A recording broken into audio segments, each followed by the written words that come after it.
Hi, I'm Russ. Today I'd like to talk to you about how to use a touch-up pen on stained cabinetry. Let's get started.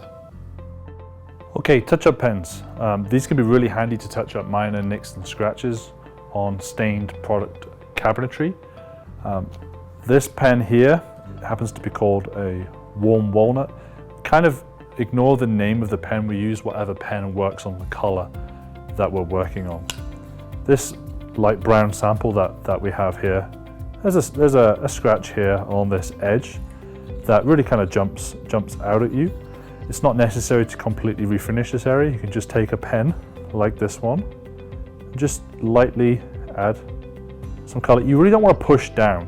You don't want it to be like a great big stripe of stain going on. You just want to very lightly run the pen along that edge. And then you're going to want to take a rag so you don't get it all over your fingers and just kind of rub off the excess stain that's on there.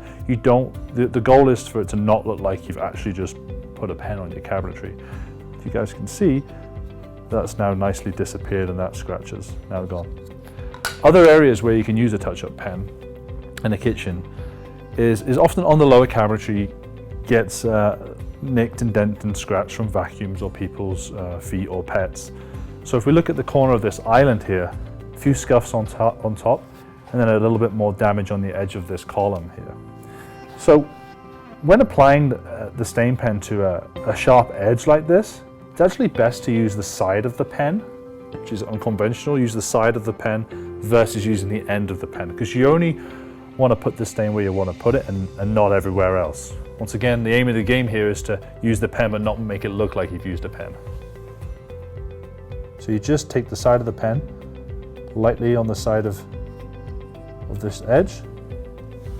Now you can see there's quite a lot of stain there, but if I take my rag, I'm just going to wipe off the excess stain. The touch-up is still there, but it's certainly disappeared compared to how it looked a second ago.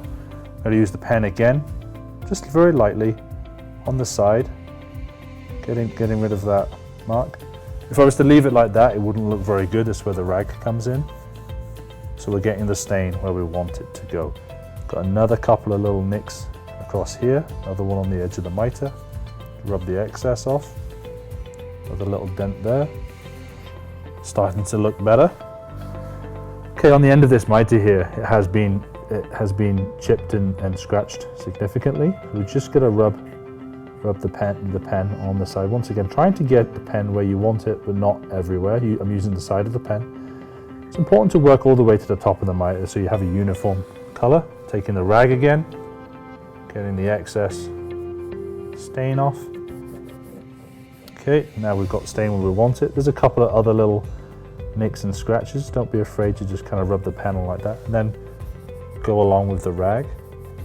You don't want to leave it a long period of time between putting, you want to put the pen on and then rub the excess off. We've got another couple of marks here, just like that, and then get straight on there with that rag. The stain's going where we want it, but it's not resting on the surface. Another scratch here on the side. Okay, and that corner's now looking a lot better, a lot sharper than how it was a second ago. It is still a touch-up, you'll always see it if you're crouching down on the floor. But when I stand up, it's really hard now for me to notice the damage that was there. And that's how you use the stain touch-up pens.